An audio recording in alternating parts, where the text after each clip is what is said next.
नमस्कार। मैं आप लोगों के सामने फिर से हाजिर देता हूँ। तो अभी मैं बात करने वाला हूँ महाराष्ट्र की। जो महाराष्ट्र में लॉकडाउन एक्सटेंड हुआ है 1 जून तक के लिए, जो कि ये 15 मई तक का ये था, लेकिन अभी 1 जून हुआ है। और उसमें सबसे जो ज़्यादा लोगों की नज़र थी वो थी मेरे दोस्तों, जो लोकल ट्रेन की सेवाएं हैं वो कितने लोगों को इफ़ेक्ट करेगी। और बहुत लोगों की मांग थी कि आम लोगों के लिए, यानी कॉमन जो लोग हैं, उनके लिए भी ये सेवा शुरू हो जाए। लोकल ट्रेन में मोनो रेल है, मेट्रो है।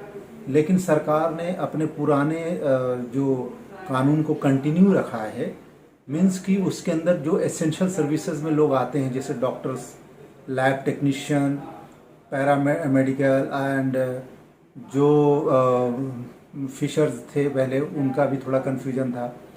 और एसेंशियल में पोर्ट पे जाने आने वाले लोग जो गवर्नमेंट एम्प्लॉई हैं बेसिकली, तो गवर्नमेंट एम्प्लॉय और मेडिकल सर्विसेज से रिलेटेड ख़ास तौर से, या पुलिसमैन, वो सब गवर्नमेंट में ही आ गए, लेकिन अलग अलग डिपार्टमेंट है, जिनकी वजह से राज्य में कुछ फ़र्क पड़ सकता है। यानी वो नहीं जाएंगे तो सर्विस आपको नहीं मिलेगी।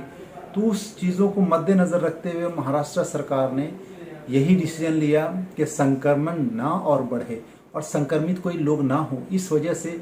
और फिर गैदरिंग वैसी हो जाएगी। अगर मान लीजिए कि पीछे बहुत ज़्यादा डिमांड थी और हाई कोर्ट तक बात पहुंची थी कि जो बैंकर्स हैं, यानी कि जो बैंक, ऐसे बैंक जो मतलब आप कह सकते हैं कि नेशनल बैंक नहीं, मैं बात कर रहा हूँ जो कोऑपरेटिव बैंक है, उनकी मांग लंबे टाइम से आ रही थी। और उन्होंने फिर अपनी इस आवाज़ को हाई कोर्ट तक लेकर गए थे।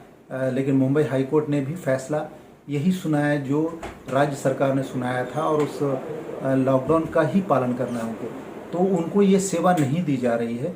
जो पहले जो सरकार ने फैसला किया था, उसी के मद्देनज़र उन्होंने, हाई कोर्ट ने भी वही डिसीजन को कंटिन्यू किया। तो ये तो क्लियर हो गया कि राज्य सरकार के फैसले को हाई कोर्ट ने चुनौती नहीं दिया, ना उसके अगेंस्ट डिसीजन लेकर आए, और वो एज इट इज़ चलता रहा।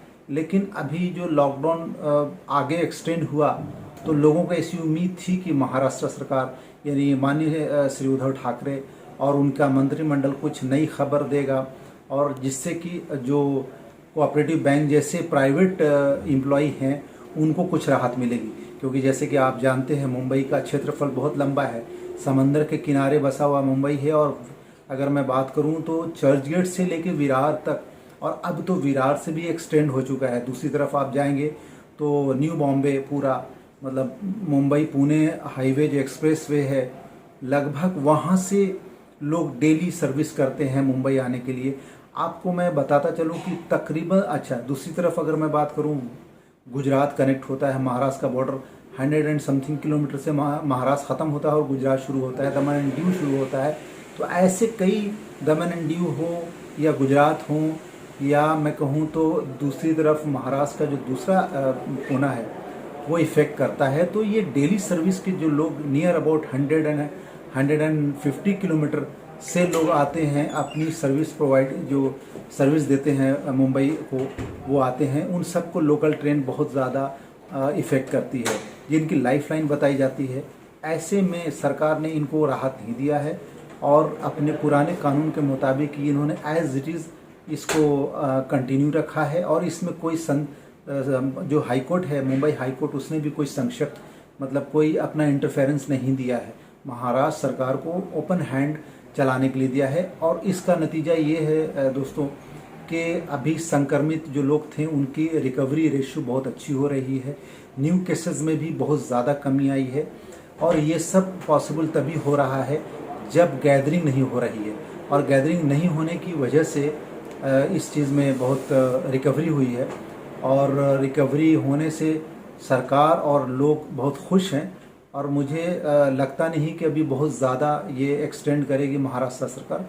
कितना करेगी ये तो किसी को भी नहीं मालूम है। ये सब कुछ डिपेंड करता है रिकवरी रेट के ऊपर, जो रेशियो किस तरीके से, मतलब केसेस कितना डिक्रीज़ होंगे, उसके हिसाब से ही ये अघाड़ी सरकार, महाराष्ट्र सरकार आगे डिसीजन लेगी 1 जून के बाद कि उनको आगे ये एक्सटेंड करना है या नहीं करना है।